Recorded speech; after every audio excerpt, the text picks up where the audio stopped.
be reunited anytime soon, I stopped thinking about it.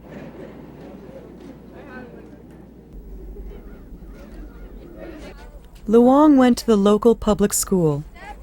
She was the only Cambodian among her mostly white classmates.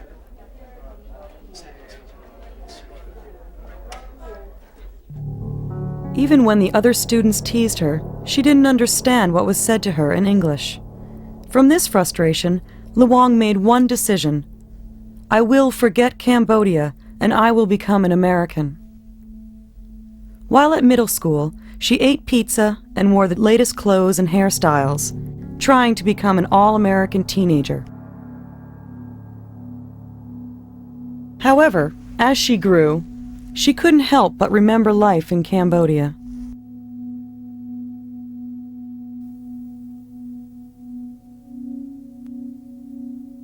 When I turned 15, going on 16, my body started to change. I got my first menstruation at that age, and I think my hips started to develop, and I started to also develop breasts. All of a sudden, I was looking less and less like a boy, and more like a young girl growing up into a woman. And that for me was very scary. It was just, I don't really understand why, and to this day, why it was so scary. I think it had a lot to do with my memories of women in the war being treated so badly. Girls were treated so badly, girls were raped, and when there were food, it was given to the boys first often, and girls got what's left over. And during the camp, when I was in the child soldier camp, every time I fought well and every time I beat someone up and I was very good at fighting, they would say to me, too bad, you're not a boy. So with the body changing, I started to also remember events of the war. The bitter experiences in Cambodia, which she had done her best to forget, came alive again, and Loung Ung suffered severe depression. Day after day, she was unable to reveal her suffering to either family or friends, and she even tried to kill herself by taking sleeping pills. She was saved from this desperate situation by a teacher at her high school. Loung Ung found support in the words of her English teacher, Mr. Severance. How are you doing? Oh, good to see you. Thank you.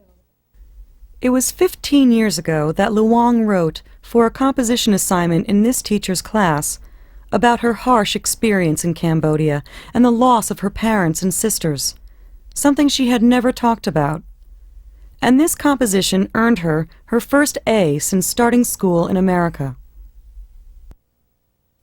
When I was young, I used to do a lot of writing and turn it to the teachers, and it would come back to me with all these red marks. And it would always so frustrate me, like a million red marks. Good try again. And on the third time, there might be less red marks. And I remember my first essay I handed to Mr. Severance. I wrote this long, eloquent story, and he handed it back, and there were no red marks. And there were A+++. Oh, it was so wonderful. In appreciation of what Loung Ung wrote, Mr. Severance gave her the highest grade. With this encouragement, Loung Ung started to write down her bitter memories and found a way to heal herself. Even when I was young and didn't have the confidence in myself, believed in me. She wasn't attempting to please me particularly. She was just attempting to, I think, use the language for her own purposes in some way. I was just more interested in the fact that once I encouraged her to write, she couldn't stop her from writing. I mean, she had pages. I do remember that she used to write. In the course of growing from a girl to a woman, Loung Ung has realized that she could never forget her bitter memory of Cambodia.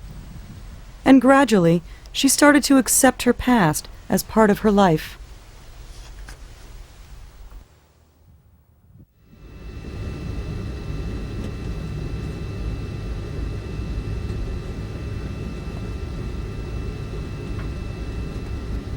Last summer, Loung Ung made a flight to Cambodia.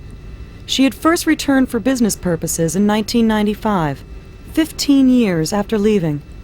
Since then, she visits Cambodia at least once a year on business.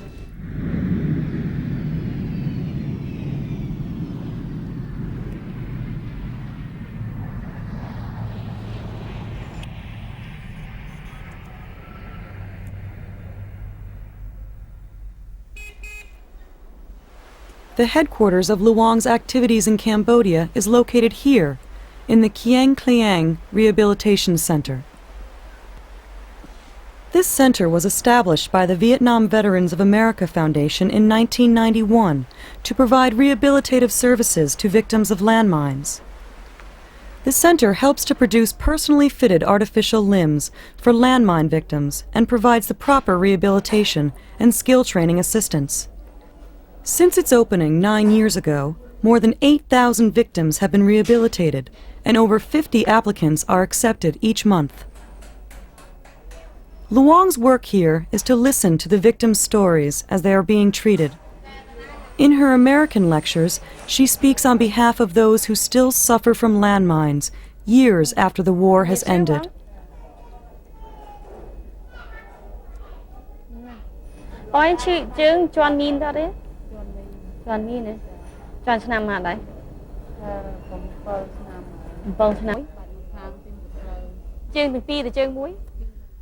This lady lost both legs stepping on a landmine when she was working in a field in her village 7 years ago.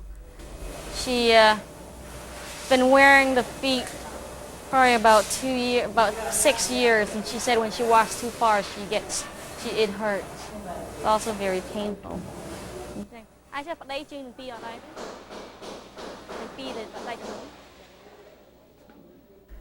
She supports a young daughter and plans to find a sewing job in Phnom Penh after finishing training with her new limbs here.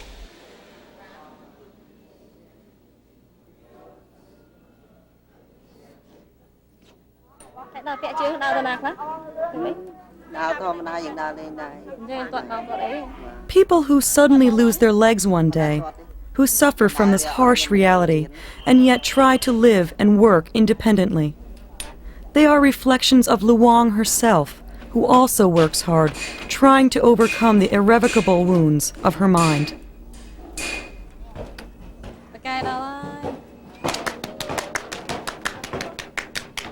I love being here. I love talking to people. I love seeing people coming in and getting the assistance they need, because they're really good people. My job is to be a liaison between the U.S. audience and worldwide audience, if I can, to what's going on in Cambodia. I bring to it a very personal story. I just wanted to spread the word that we are doing something and that Cambodia is on its way to healing. And if we keep supporting projects like this, the people can help themselves in the long run, but they just need a helping hand. Khoi and Zhu live in the village of Bat Dang, 50 kilometers west of Phnom Penh.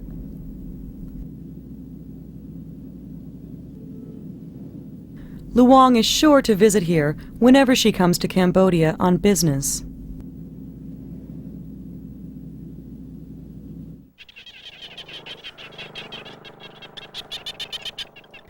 This Bat Dang village is also the hometown of Luang's mother.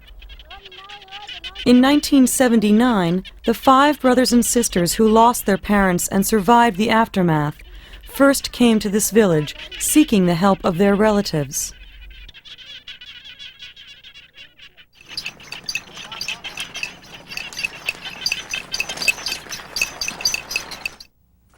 When she came back to this village 5 years ago for the first time since leaving the country, she felt like a stranger from a foreign land. But that 15-year gap was filled faster than she expected by the strong bonds of family. When Loung arrives in the village, all of her relatives unite to see her. The middle brother, Khoi, a grandmother who is approaching 90 years old, aunts, they all look forward to seeing Loung. The older sister, Zhu, whom Loung missed so much when she was young, also lives in this village. When Loung comes, her big brother Khoi, who seldom cooks for his family, becomes the chef.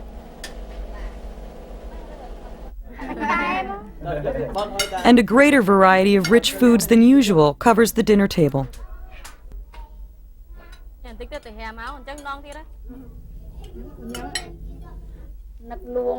We missed Loung for a long time, Because we were kept apart for so long, I always dreamed of her.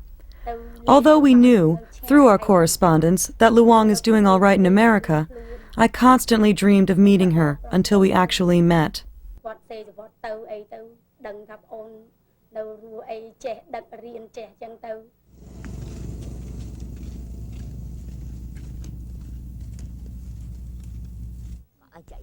Reviving the strength of her bond with her family living in Cambodia, Loung Ung cherishes the time she spends in this village. Bỏ chiếc nĩa mà rồi Dạ chị. nhầm thứ lấy không?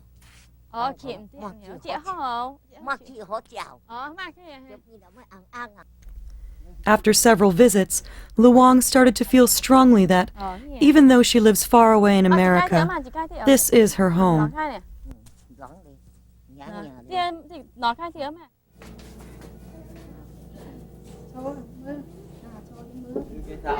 Two